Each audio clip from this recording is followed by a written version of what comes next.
Ich spiele Forza schon seit Ewigkeiten und dabei sind mir schon so einige Dinge untergekommen. Ich meine, es gibt hier und da einige Bugs und naja, die sind zwar nervig, aber nicht so nervig wie manche Sinnlosigkeiten, die Forza zu bieten hat. Und darum geht's heute. Fangen wir mal an zum Beispiel mit der Tag-Nacht-Dynamik. Wirklich, also ich habe mal einen Zeitraffer gemacht und da schauen wir mal kurz rein und dann gebe ich euch mal ein paar Zahlen dazu und aber auch noch eine gute Info, die sich jetzt im Nachhinein erst ergeben hat, bevor ich das alles, also ich hatte hier alles schon fertig und bereit und war ready, mich darüber aufzuregen. Und dann kam einfach eine News, aber okay, gucken wir erstmal in den Zeitraffer. So, jetzt haben wir hier mal einen Zeitraffer. Jetzt kommen mir gleich leider ein paar Einblendungen, weil meine Konsole in den Stromsparmodus oder was auch immer, diesen Freilaufmodus oder wie die das da nennen, ging. Weil ich zu der Zeit nicht da war, weil so ein Tag dauert wirklich lange in Forza. Und zwar genau 1 Stunde und 20 Minuten dauert ein Tag. Und die Nacht bekommt davon gerade mal ungefähr 15 Minuten. Also mit Dämmerung und so weiter, du hast da ungefähr 10 Minuten Nacht und dann über 1 Stunde Tag. Und dieses Verhältnis finde ich ja maximal bescheuert. Wie ich meine, also wirklich, das ist... Der eine oder andere merkt es vielleicht gar nicht, aber ich spiele oft Forza Horizon 5 und irgendwann geht es ja auch wirklich auf die Eier. Es ist immer hell, hell, hell. Und naja, ist nicht so geil. Allerdings gab es ja mal diese Season, wo die Nächte länger waren. Und da haben viele auch gefragt, ja, könnt ihr die Nächte nicht wieder länger machen und das so lassen. Und ja, sie haben drauf gehört, die Nächte werden länger. Wie das Verhältnis genau sein wird, weiß ich noch nicht. Da haben sie jetzt nichts Genaues zugesagt.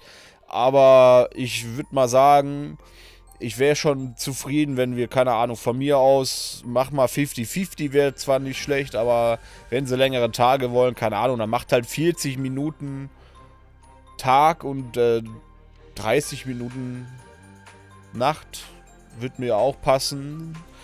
Keine Ahnung, wie die das machen. Ich werde es auf jeden Fall mal kontrollieren. Ich werde da nochmal Zeitraffer machen und versuchen auch darauf zu achten, dass dann diesmal keine komischen Einblendungen drin sind. Ja, aber so viel dazu. Das ist auf jeden Fall eins dieser sinnlosen Dinge in Forza, finde ich. Ich weiß nicht, wie die darauf gekommen sind. 10 Minuten Nacht und der Rest ist Tag und du wirst da den ganzen Tag verstrahlt. Also wirklich, ich fahre halt auch gerne nachts da durch die Gegend und naja, hoffentlich wird das gut angepasst. Eine weitere Sinnlosigkeit, die ich nicht ganz nachvollziehen kann, sind zum Beispiel Autos wie dieses hier, Barbie. Wo kommt der her? Da war nie was angekündigt oder sonst was. Auf einmal hast du da so ein Barbie-Auto. Warum Barbie? Wollten die uns hier irgendwie so ein bisschen so, erinnert euch an Lego oder weiß ich nicht? Also, oh Gott, imagine, man würde so ein DLC bekommen. Oh, und da ist drin in Barbies Traumschloss. Oh nee.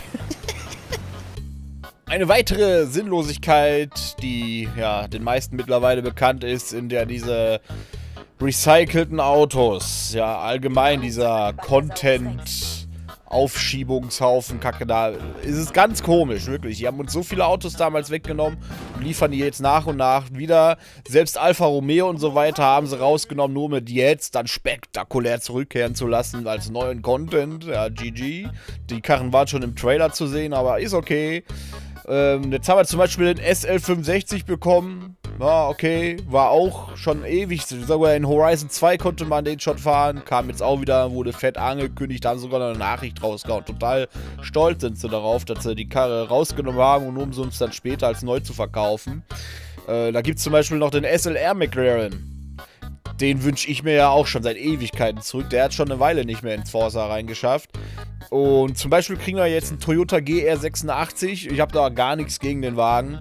Der Wagen ist cool, dass er kommt, freue mich. Aber der hat halt 800 Volts zum Beispiel. Und der SLR McLaren, was mich echt gewundert hat, ist auch im Voting. Und der hat einfach über 1500 Votes. Also wo bleibt der Wagen, Leute? Hallo? Ich persönlich finde dieses Content-Aufsparen einfach nur irgendwie kacke. Ich weiß nicht. Ich finde es nicht gut. Das ist eine miese Masche, ja, um so zu tun, als würde man sich groß um das Spiel kümmern. Klar, die bringen auch viele neue Inhalte hier und da.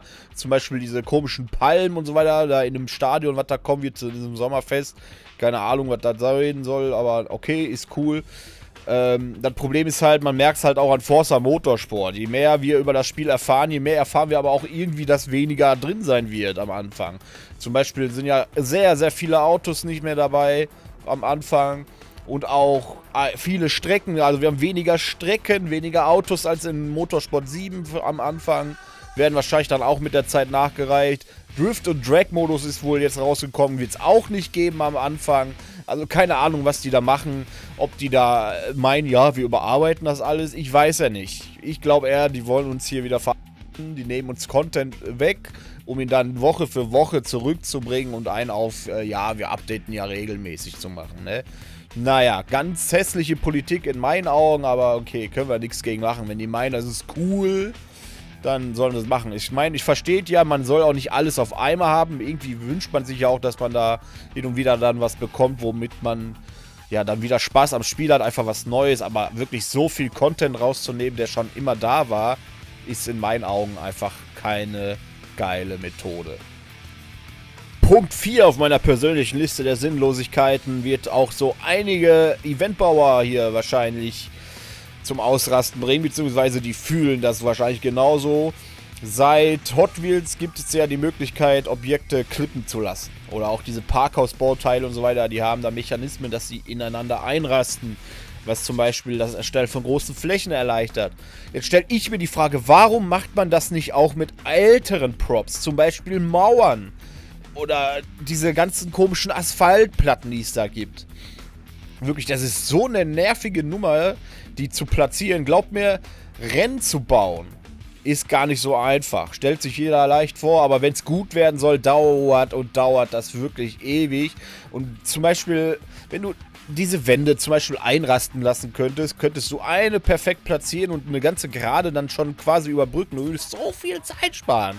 Ne? Und ich frage mich auch, die wählen ja gerne in ihren Eventlabs momentan Rennstrecken-Nachbauten aus, ne? Da kannst du halt auf irgendwelchen nachgebauten Rennstrecken fahren, die mit irgendwelchen scheiß Bodenplatten zusammengeschustert wurden.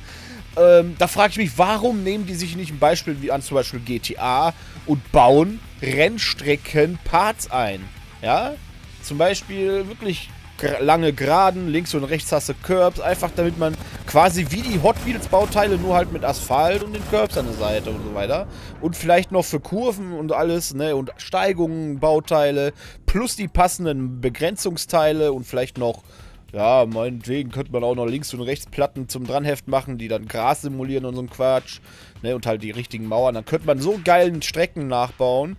Das wird dem Editor nochmal so einen richtigen Boost geben und allgemein den Content, den die Spieler erstellen können. Das wäre in meinen Augen super geil, aber so, ja, dass sie da diese alten Teile noch nicht mal mit diesem Clip-Gedönsel da ausstatten, das finde ich halt auch irgendwie sinnbefreit. Naja. Eine weitere Sache, die mich irgendwie verrückt macht, sind die ganzen Bauteile, die dazu gekommen sind. Wir haben seit Horizon 5 irgendwie 1 Milliarde Getriebe gefühlt, tausende Reifensorten, die Motorswaps ist okay, ne, ist cool, dass sie da sind. Ich will mich auch gar nicht beschweren.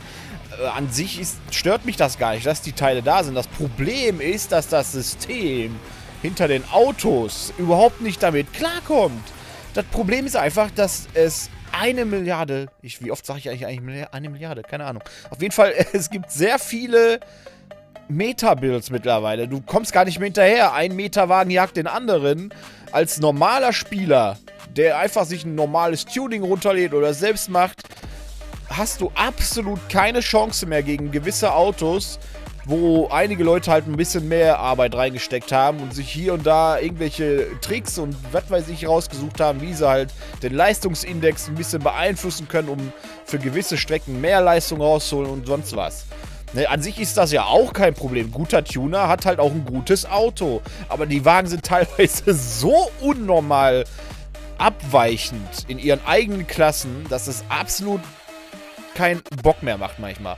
Also ich bin Rennen von damals gewohnt, da waren die Autos teilweise leistungsgleich halt auch. S900, 2 Autos, dann war das auch ein krass faires Rennen teilweise. Heute musst du hoffen, dass dieser andere S900-Wagen nicht zufällig einen X-Klasse-Wagen besiegen könnte. Es ist wirklich übel geworden. Guck mal, was ist mit dem Ding los? Das geht ja wie Sau. Was ist denn das für ein Kombi? Ein gutes Beispiel liefert hier auch dieser Porsche. Der ist mit dem Tuning absoluter Meta-Drifter, ja. Das hat nichts mehr mit Driften zu tun. Ihr seht's hier, das ist Rutschen. Ihr könnt mit der Handbremse den Drift so weit hinauszögern. Ne, ihr seht's, es ist wirklich, Punkte zu machen ist hier nicht das Problem. Ne, man muss nur ein bisschen üben und den Wagen halt immer in die richtige Position bringen, in den richtigen Winkel und dann rutscht du dir da halt einen heißen wie auf Glatteis. Das hat für mich schon kaum noch was mit Driften zu tun. Der Wagen wehrt sich halt kaum, der ist sehr, sehr leicht zu handeln. Und ja, damit machen dann Spieler irgendwelche Punkte und ja, mein Gott, also wie gesagt, für mich ist das kein Driften. Ne? Ich will ja jetzt auch niemanden auf die Füße treten, aber ja, es ist in meinen Augen jetzt keine super Leistung, mit so einem Porsche viele Punkte zu machen. Und da gibt es halt noch andere Autos. Ich habe zum Beispiel auch so ein Toyota Trueno, der geht auch richtig wild ab. Aber am Ende ist es auch egal, denn bei einem sind wir uns, glaube ich, alle einig, egal ob wir so einen Porsche nehmen oder einen richtigen Drifter, die Listen sind sowieso voll mit Hackern. Ich meine, guck dir das an. LKW auf Platz 1, alles klar. Naja, es mag vielleicht jetzt so vorkommen, als würde ich dieses Spiel hassen. Aber nein, das sind einfach nur so ein paar Kleinigkeiten, die mich persönlich immer wieder ein bisschen stören oder mir auffallen. Und ja, an sich ist das natürlich ein tolles Spiel, es macht Spaß, man kann einiges machen. Und ja, es sind halt so kleinere Probleme, die dem Spiel halt auch so ein bisschen die Schattenseite geben. Aber an sich ist es trotzdem ein gutes Spiel und ich werde es auch weiter spielen. Und ja, was haltet ihr von der ganzen Sache? Was sagt ihr zu diesem Tag-Nacht-Wechsel, dass der jetzt geändert wird? Was haltet ihr von diesem Porsche zum Beispiel, also von diesen komischen Rutschdriftern, was auch immer die darstellen sollen?